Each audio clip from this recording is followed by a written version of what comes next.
In this video, I am going to go over some applications of differential equations. And you'll see on Blackboard, we're going to do 1, 2, and 3, and then I'm going to have you do 4, 5, and 6, and then I'll post those solutions. The homework then is to do the separation of variables worksheet that's attached as a PDF, and then to keep working on the Chapter 5 retake packet. I'm going to have everyone do that, even if you're not retaking the Chapter 5 test, because it's just really good practice for the AP test. So what I'm going to do is look at number 1. So on the differential equations applications, go ahead and read number 1.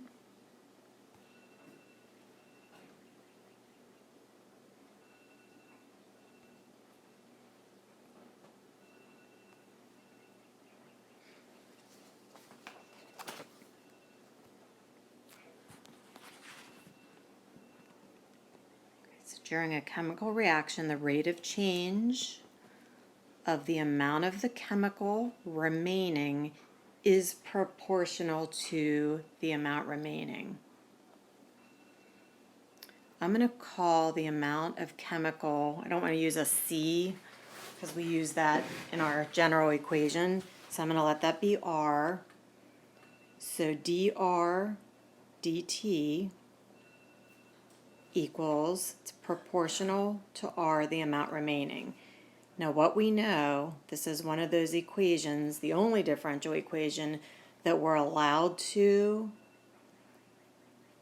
and it's suggested to go right to that general equation.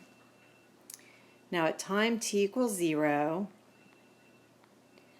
there are 12 moles. At time t equals 4, there are 4 moles. We want to find out at what time is there 3. Okay, so we're going to use this equation, and the first ordered pair I'm going to use is 0, 12, because that's going to allow me to find out C. So my equation is R equals 12 e to the negative kt. Next I'm going to use 4, 4. I'm going to put 4 in for R and 4 in for T. I'm going to divide both sides by 12. Then I'm going to ln both sides. And I just write too big, so it's going to go into question 2, but there isn't a lot of work on question 2.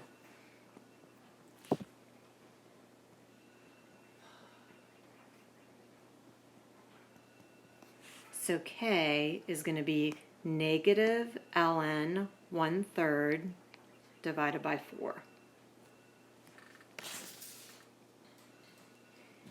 Now I can change that, and I'll probably want to in a little bit, but I do know the general equation. Like I could make this, maybe we can change it right now. Negative 1/4 ln of 1 minus ln of 3. ln of 1 is 0. So that'll give us positive, negative times a negative, 1/4 ln of 3. I think I'll do that to make it a little bit easier. So R equals 12 e to the negative k times t. And there's my general equation. Now they want us to find out at what time is R 3. So we're putting 3 in for R.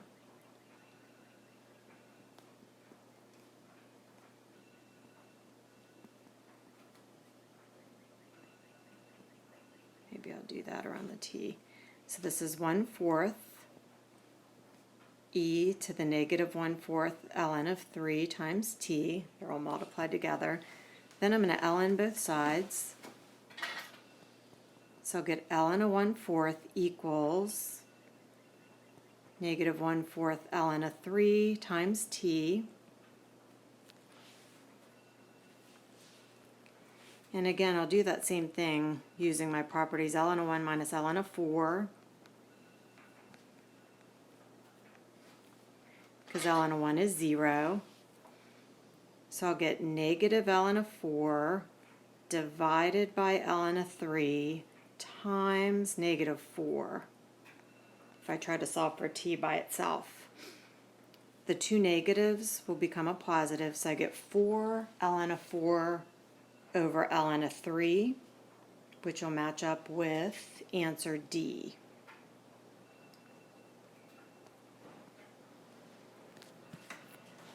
So the second equation, go ahead and read it and see what you can come up with. This one isn't going to have a lot of work.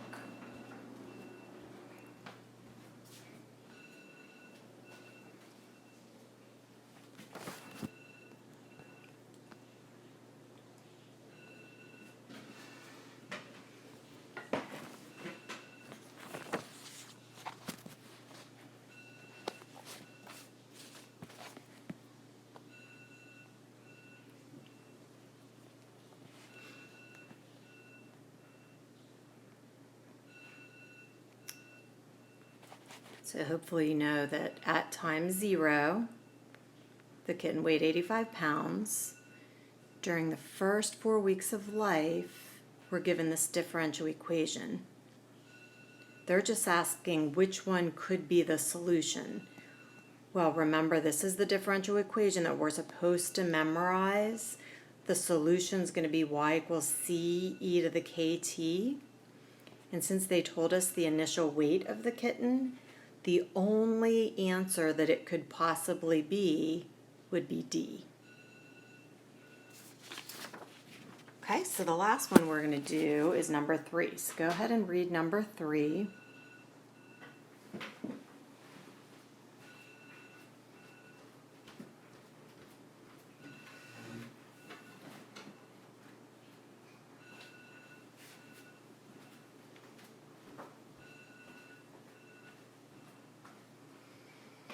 For this problem, extreme heat applied to a colony of microorganisms causes the size P of the colony to decrease according to that model.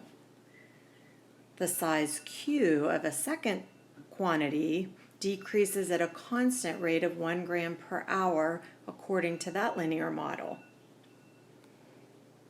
So we have two different populations here.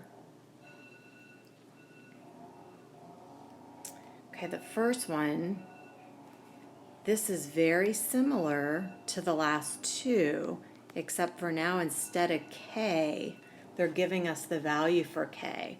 So what we need to know on something like this is that we can go directly to this solution. The only difference is instead of C e to the kt, now we know that K value. Now the other differential equation we know is the one that was given. DQ dt is negative 1. Not sure what to do with this one, but I know that I can separate it. And this one pretty easily we can solve.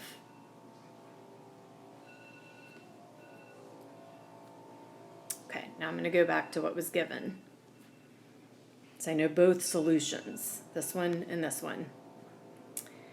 The size Q of the second quantity, we did that one, if at time 0, the first colony has an ordered pair of P of 0 equals 2, and the second one, Q of 0 equals 3.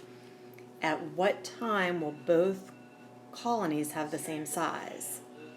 So the first thing I'm going to do in this equation is plug in 0, 2 to find out the C value. Okay. For the second one, I'm going to put in 0, 3. So I'm going to find out that my C value in that one is 3. Now they're saying at what time will both colonies have the same size? And they tell us we are allowed to use our calculator. So we want to see where these two intersect, where they're the same. So I'm going to put in what I got for P and for Q, and I'm going to set them equal to each other. Now, one of the tricks that we've learned this year is instead of looking to see where they intersect it might be easier, especially with our window and our calculator, to set it equal to 0. So go ahead and put this into your equation under y equals, into your calculator, under y equals,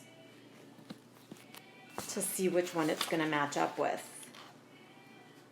And that should match up with, when you get it, answer C.